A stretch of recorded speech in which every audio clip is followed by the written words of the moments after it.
Assalamualaikum warahmatullahi wabarakatuh. Bismillahirrahmanirrahim. Alhamdulillah. Wassalatu wassalamu ala rasulillah nabiyina Muhammadin ibn Abdullah wa ala alihi wa ashabihi wa man walahum.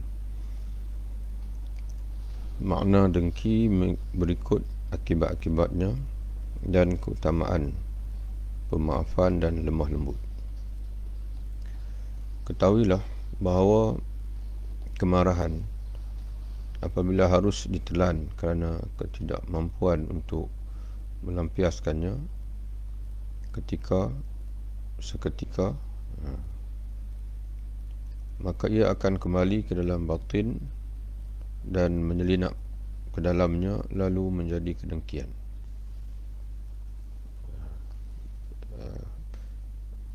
Jadi kita fahamlah daripada apa yang disebut oleh pengarang kitab kita ini dengan menakalkan daripada Ihya Ulumuddin Imam Al-Ghazali rahimahullah. Jika sekiranya seseorang itu dalam keadaan marah, namun dia tidak dapat untuk melampiaskan kemarahannya, maka kemungkinan kemarahan itu akan terpendam dalam jiwanya, dalam batinnya, menjadi kedengkian. Maka kedengkian ialah hati senantiasa merasa berat dalam menahan kemarahan, merasa benci kepadanya dan lari darinya. Jadi apabila hati marah belum reda, tapi tak dapat diterjemahkan, terpendam dalam hati, maka itu yang menjadi kedengkian. Jadi kedengkian adalah buah dari kemarahan. Hasad adalah buah daripada kemarahan. Kita dapat fahamlah daripada sini bahasanya jika sekiranya kita dapat memadamkan api kemarahan sepenuhnya dalam jiwa kita, maka pada ketika itu akan bebaslah jiwa kita daripada hasad. Dan hasad ini hakikatnya adalah terbit daripada kemarahan. Kedengkian membuahkan 8 hal. Apabila dalam jiwa kita ada kedengkian, maka akan terbit daripada diri kita itu 8 perkara yang negatif. Yang pertama, kedengkian bisa membawa anda untuk menginginkan hilangnya nikmat dari orang lain, sehingga anda berasa sedih jika dia mendapat nikmat dan anda berasa senang jika dia mendapat musibah. Ini termasuk perbuatan orang munafik. Jadi tanda dengki ini adalah dia akan gembira kalau orang lain yang didengkinya itu ditimpa musibah, dan dia akan kecewa jika orang itu mendapat nikmat. Dan ini pada zaman Nabi SAW merupakan sebahagian daripada sifat nifak, sifat orang munafik lah, di mana orang munafik ini dia akan gembira kalau orang Islam, orang beriman ditimpa kecelakaan, dan dia akan rasa kecewa jika orang beriman menang. Yang kedua, anda semakin memendam kedengkian di dalam batin sehingga anda merasa bergembira terhadap musibah yang menimpanya. Yang mana kedengkian terpendam dalam jiwa, walaupun tidak terzahir dalam bentuk reaksi, tapi terzahir dalam bentuk amal qalb, reaksi hati, di mana hati berasa gembira kalau dia ditimpa dengan musibah. Yang ketiga, anda menjauhi dan memutuskan. Anda menjauhi dan memutuskannya, mana anda menjauhi orang yang didengki itu dan memutuskan silaturahim dengan dia, sekalipun dia datang kepada anda dan mencari anda, sekalipun dia datang minta maaf, ataupun kita tahu dia sedang mencari kita untuk minta maaf, untuk menghubungkan silaturahim, tapi kita mengelak daripada dia. Itu juga buah negatif daripada hasad, kedengkian. Yang keempat, anda berpaling darinya kerana merendahkannya. Maknanya tidak mau berjumpanya kerana memandang dia ni orang yang rendah, orang statusnya rendah. Adapun orang yang sentiasa berlapang dada dan sebagainya, maka bagi dia setiap orang itu adalah bernilai. Setiap orang itu dengan maruahnya, dengan bayangkanlah Allah Ta'ala menyebut walaqad karamna bani Adam, sungguhnya kami telah muliakan anak-anak Adam. Jadi kalau Allah dah muliakan anak-anak Adam, manusia secara umumnya, dan kita pula memandang ada di kalangan anak Adam ini yang rendah, yang tidak layak untuk bertemu dengan kita, tidak layak untuk bercakap dengan kita, tidak layak untuk dimaafi. Jadi menunjukkan bahawasanya kita tidak sama sikap kita dengan yang dikehendaki oleh Allah Subhanahu wa Ta'ala. Yang kelima, anda membicarakannya dengan pembicaraan yang tidak dibenarkan, seperti dusta, ghibah, menyebarkan rahsia, menodai harga dirinya dan lainnya. Di antara buah kedengkian juga, bila kita dengki iri tentang seseorang, maka kita tidak lagi bersikap adil pada dia. Bila kita bercakap, kita suka buruk-burukkan dia, suka mengumpat dia, suka menyebarkan rahsianya, kita mencari-cari, disebut dalam bahasa Arab dengan tajassus. Sebagai contohnya, kita lihat bila timbulnya, pada asalnya itu adalah perbahasan ilmiah, berwacana, tapi bila perbahasan itu menjadi pertengkaran, kedengkian, kita berarti masing-masing pihak mencari kesilapan pihak lain. Dan masing-masing pihak, bila dia baca kitab ulama-ulama terdahulu yang tidak sealiran dengan dia bukan baca kitab itu untuk mencari, mengambil fawaid daripada kitab itu, tapi untuk tajassus, untuk mencari di mana kekurangan, kegelinciran yang dilakukan oleh seorang ulama itu daripada penulisan-penulisan dia. Kemudian kegelinciran itulah ingin digembur-gemburkan supaya masyarakat, rakyat, orang ramai memandang serong pada ulama tersebut, pada tokoh tersebut. Itu yang sedang dilakukan oleh orang hari ini. Sedangkan kita sudah maklum bahasanya ulama bukan maksum. Masuk tokoh-tokoh yang terdahulu ada kesilapan, ada kegelinciran yang mungkin tidak disengajakan dan sebagainya. Itulah yang berlaku, dan itu menunjukkan bahasanya suatu yang asalnya bersifat perbahasan ilmiah sudah menjadi kedengkian. Yang keenam, anda menirukannya sebagai pelecehan dan penghinaan terhadapnya. Mana kita tiru, kita ajuk cakapan dia dan sebagainya untuk menghina dia. Yang ketujuh, menyakitinya. Macam hari inilah kita pasti tengok atas niat yang baik, atas alasan yang baik, yang dibuat karikatur, kartun sebagai contohnya. Dan dengan menampilkan dalam gambaran itu, orang tengok pun tahu dah. Dia nak gambarkan bersiapa tu dengan penampilan orang itu. Maka kemudian dia tampilkanlah sebagai pelecehan dan penghinaan. Yang meniru sama ada dalam bentuk ucapan, sama ada dalam bentuk lakaran, kartun dan sebagainya, itu meniru pihak lain dengan tujuan untuk melecehkan. Ini juga berlaku pada zaman hari ini, kita parti. Dan dilakukan juga oleh orang yang dia menampilkan dia tu pembela kepada agama. Jadi yakinlah bahasanya bila cara kita tidak redha oleh Allah, bahasanya dakwah kita pun tidak akan sampai ke hati manusia. Yang ketujuh, menyakitinya dengan memukul dan hal yang menyakiti badannya. Yang ke-8, anda menghalangi haknya seperti pembayaran hutang atau silaturahim. Semua ini adalah haram. Jadi bila dengki pada dia, kita tidak menunaikan hak dia.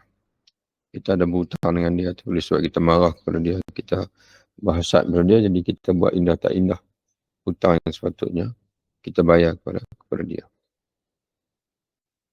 Darjat kedengkian yang paling ringan, itu darjat kedengkian yang paling parah yang tadi ni. Sehingga menimbulkan reaksi, tindakan sikap yang tidak sepatutnya pada pihak lain. Kemudian kata Imam Ghazali, darjat kedengkian yang paling ringan adalah anda menjaga diri dari 8 penyakit di atas dan tidak keluar daripada diri anda kerana kedengkian kepada apa yang bernilai maksiat kepada Allah. Mana kita tidak zahirkan dalam bentuk sesuatu yang ditegah oleh Allah sebagaimana tadi. Namun seolah-olah itu kena pindah pada namun. Kerana dia nak sebut di sini darjat kedengkian yang paling rendah, semua 8 tadi ni tidak ada. Tetapi namun anda merasa berat di dalam batin dan hati anda tidak melarang dari bencinya, sehingga anda anggap ni bukan anggap enggan, terjemahan pada tanha, enggan melakukan hal yang baik, biasa tu yang baik anda lakukan dengan sukarela, seperti menampakkan wajah yang berseri, lemah lembut, memperhatikan, menunaikan keperluannya, duduk bersamanya dalam majlis zikrullah, bekerjasama dalam hal yang bermanfaat baginya, atau dengan tidak mendoakan akan kebaikannya, tidak mau menyanjungnya atau menggalakkan kebaikannya untuknya. Jadi maknanya 8 tadi tak ada. Kita tidak mengumpat dia, kita tidak menghina dia dan sebagainya. Tapi dalam batin kita itu masih berat untuk kita senyum depan dia, untuk kita mendoakan dia walaupun dia seorang Muslim. Untuk kita masuk dalam satu majlis ilmu dengan dia. Itu kata Imam Ghazali, darjat kedengkian yang paling ringan. Makna kita masih ada dengki itu. Kita masih ada dengki. Semua itu akan termasuk hal yang bisa mengurangi darjat anda dalam agama dan menghalangi anda dari keutamaan yang agung dan paling besar, sekalipun tidak mengakibatkan anda mendapat hukuman Allah. Jadi kita tak ada lah sebab benda tu, kita tak ada reaksi yang melampau, yang maksiat. Kita tak menghina dia, kita tidak mengumpat dia, kita tidak mencederakan dia, tidak merugikan dia, tapi dengan adanya perasaan-perasaan tadi, jadi menyebabkan darjat kita di Allah Ta'ala itu jatuh. Inilah sedang berlaku pada ini. Ya, orang dah tidak nak lagi bila walaupun sama-sama Muslim, di mana Allah Ta'ala menyebutkan dalam Quran, innamal mu'min ikhwatun, sungguhnya setiap orang beriman itu adalah bersaudara. Tapi maka dah tak nak lagi duduk sekali dalam satu majlis ilmu, masing-masing ada majlis ilmu, tak nak lagi senyum, tak nak lagi mendoakan. Kalau doa untuk orang beriman pun, yang tergambar dalam kepalanya adalah orang beriman yang satu geng dengan dia. Bukan orang beriman yang umum. Kerana bagi dia, perbezaan aliran itu seolah-olah macam perbezaan agama. Itu yang kita dapat simpulkan pada ini. Saling masam muka, tidak lagi bertegur sapa. Jadi itu semua sebenarnya merendahkan, menjatuhkan darjat kita di sisi Allah Subhanahu wa Ta'ala.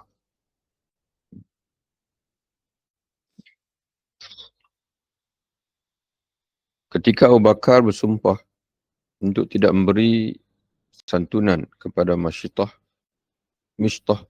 salah seorang kerabatnya, kerana keterlibatannya dalam kasus berita bohong, maka turunlah ayat. Jadi di antara orang yang disampak hidupnya, dibantu, disara kehidupannya oleh Sayyidina Abu Bakar adalah seorang yang bernama Mistah bin Uthasah. Mistah ni, dia miskin. Tapi kelemahan dia ni adalah dia ni suka terpengaruh, mudah terpengaruh dengan orang munafik. Sehingga akan dalam fitnah dan kes hadisul ifk, dalam kisah fitnah yang menimpa Sayyidina Aisyah radhiyallahu anha, di antara orang yang menyebar, yang bawa mulutnya adalah Mistah. Akhirnya bila Sayyidina Abu Bakar tahu, Sayyidina Abu Bakar bersumpah, demi Allah, wahai Mistah, aku tak akan lagi memberi kewangan pada kamu. Aku tak akan membantu kehidupan kamu lagi. Dia bersumpah begitu. Akhirnya Allah Subhanahu Wa Taala menurunkan ayat yang berbunyi wala ya'tali ulil fadli minkum was-sa'ati ay yu'tu ulil qurba wal masakin wal muhajirin fi sabilillah wal ya'fu wal yasfahu ala tuhibbuna an yaghfirallahu lakum wallahu ghafurur rahim. Dan janganlah orang-orang yang punya kelebihan dan kelapangan. Yang ni seperti Sayyidina Abu Bakar itulah radhiyallahu anhu. Kata Allah, janganlah orang kaya yang ada kelebihan kelapangan bersumpah bahawa mereka tidak akan memberi bantuan kepada kaum kerabatnya. Kerana Mustah ni kaum kerabat Sayyidina Abu Bakar. Orang-orang miskin dan orang-orang yang berhijrah jalan Allah. Dan hendaklah mereka maafkan dan berlapang dada. Kata Allah, فَلْيَعْفُ يَصْفَحُ. Walaupun dia bersalah. Ya, tapi maafkanlah, berlapang dada lah. Mana buanglah kedengkian, kemarahan kamu. Apakah kamu tidak ingin bahawa Allah mengampunimu? Dan Allah adalah maha pengampun lagi maha penyayang. Jika kamu mengampuni mereka, walaupun mereka bersalah kepada kamu, Allah akan balas dengan keampunan Allah untuk kamu. Apakah kamu tidak nak keampunan? Ya Allah Ta'ala bertanya begitu. Kemudian Abu Bakar berkata, ya wahai Tuhan, kami mengingini hal itu. Kami nak, ya Allah. Kami nak keampunan kamu. Akhirnya Abu Bakar radhiyallahu anhu kembali memberikan bantuan kepada Mistah. Akhirnya, itulah kita maksudkan maknanya, kita membuang kedengkian itu. Kalau nak kira, nak teruskan kedengkian, Sayyidina Abu Bakar kata, tak kira lah. Aku tak kira, aku tak akan bagi dekat dia. Siapa suruh dia buat sekian-sekian. Tapi Sayyidina Abu Bakar mendidik kita bahasanya dalam apa keadaan sekalipun kita boleh berubah. Ya, tak penting. Jadi kita tak penting. Yang pentingnya Allah Ta'ala nak apa. Apa yang Ta'ala nak daripada kita. Itu yang lebih penting. Allah nak kita menjaga ukhuwah. Dan tugas kita menyampaikan saja apa yang kita rasa benar. Bukan bereaksi itu ini dan sebagainya. Untuk semata-mata untuk kita puas hati kita. Kita bukan ingin meredai diri kita sendiri. Kita ingin meredai Allah Ta'ala. Kita ingin mencapai keredaan Allah, bukan mencapai kepuasan hati. Beragama bukan untuk mencapai kepuasan hati, tapi beragama untuk mencapai keredaan Allah Subhanahu Wa Ta'ala. Sikap yang paling utama adalah tetap sebagaimana sedia kala. Jika bisa meningkatkan kebaikan terhadapnya, sebagai perlawanan terhadap hawa nafsu dan syaitan, maka hal itu merupakan maqam orang yang tergolong siddiqin dan termasuk perbuatan orang-orang yang mencapai maqam muqarrabin. Jadi, walaupun berlaku orang tidak melayani kita dengan baik, tapi kita tetap melayani dengan baik. Mengikut yang dikehendaki oleh Allah. Atau sekurang-kurangnya, kita biasa saja. Sebagaimana yang pertama sebut. Mana biasa, tidak ada sebarang perasaan dengki, perasaan iri hati dan sebagainya pada pihak lain. Mana kita buat sesuatu yang yang diredai oleh Allah Subhanahu Wa Taala. Tapi yang paling baik sekali adalah kita mencapai maqam siddiqin, iaitu kita meneruskan kebaikan. Ya, kalau kita tidak melayaninya saja pun dah okey dah. Biasa saja. Tapi kalau kita boleh melakukan yang baik, maka kita akan naik ke makam yang lebih tinggi, iaitu dipanggil makam siddiqin. Sikap yang paling utama adalah tetap sebagaimana sedia kala. Mana natural lah, mana tak ada apa-apa, kita tak kisah benda itu. Jika bisa meningkatkan kebaikan terhadapnya, mana terhadap orang yang bersalah pada kita itu, sebagai perlawanan, bukan kerana dia, tapi kerana kita ingin berlawan dengan hawa nafsu kita. Mana hawa nafsu kita mendesak kita untuk kita menghina dia. Ya, tapi kita balas dengan kebaikan kepada dia. Ya. Bukan kerana dia tu, kerana kita nak menyanggahi nafsu kita dan juga syaitan. Syaitan menghasut kita untuk musuh dengan dia. Oh tidak. Kita buat bercanggah daripada itu. Dan sebaliknya kita beri salam pada dia. Ya, kita hantar, dia panggil hadiah kepada dia. Kita tahu dia menghina kita, mencerca kita. Tapi pada sama kita tahu dia miskin. Kalau dari segi martabat yang pertama tadi ni, mana kita biasalah dia menghina kita. Kita tak boleh menghina dia balik. Ya. Tapi kalau lebih daripada itu lagi, yang lebih baiknya, bukan kerana kita nak mengada-ngada, bukan. Tapi kata Imam Ghazali, untuk kita menyanggahi nafsu kita. Dia marah kita, dia hina kita. Nafsu kata apa, kamu kena hina dia balik. Kamu kena cerca dia balik. Jadi kita tak nak itu. Baliknya kita nak buat yang sebalik. Mana kita hantar hadiah untuk dia. Bila kita tahu dia miskin, dia memerlukan pertolongan, kita di antara orang yang menolong dia. Dan termasuk, maka hal itu merupakan makam orang-orang yang tergolong siddiqin dan termasuk perbuatan orang-orang yang mencapai makam muqarrabin. Bagi yang didengki ada 3 keadaan.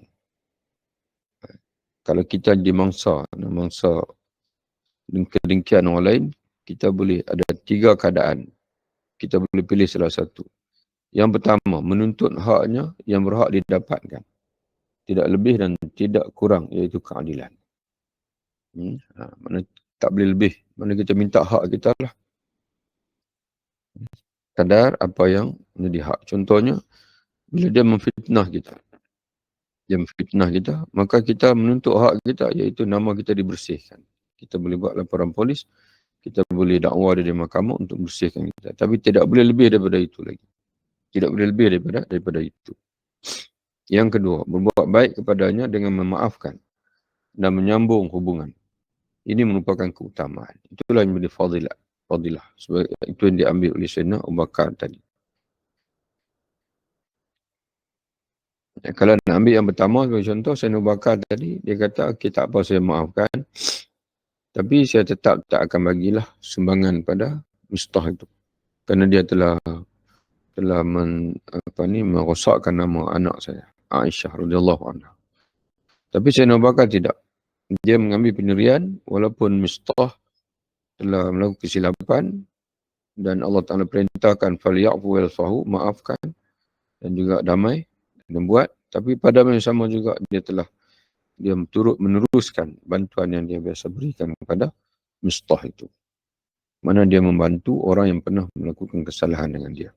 Yang ketiga, menzalimi, dia juga boleh mengambil sikap menzaliminya dengan hal yang tidak berhak. Ini merupakan tindakan zalim, iaitu memilih yang rendah. Yang ketiga tak boleh. Kata pengarang kitab kita, sikap kedua adalah pilihan orang yang sampai ke derajat siddiqin. Iaitu, bukan saja memaafkan, tapi dia turut membantu. Dia melakukan suatu yang maknanya kebaikan. Dia menambah dengan kebaikan yang lain selain daripada memaafkan itu. Itu maqam siddiqin.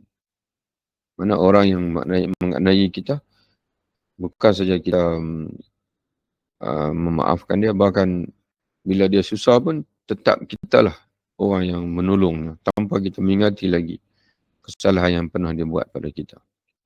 Sedangkan sikap yang pertama adalah akhir darjah orang yang saleh. Sikap yang pertama itu memaafkan adalah tak boleh bawah daripada itu. Adapun sikap yang ketiga adalah sikap yang tidak seharusnya untuk kita pilih, iaitu kita membalas kezaliman dengan kezaliman, membalas mungkar dengan mungkar. Selesai dah kita, alhamdulillah. InsyaAllah kita akan masuk yang ke-10, penyakit yang ke-10 yang perlu untuk kita basmi, yang kita bersihkan berdiri, iaitu hubbud dunia, cintakan dunia. InsyaAllah bertemu lagi. Wabillahi taufiq. Assalamualaikum warahmatullahi wabarakatuh.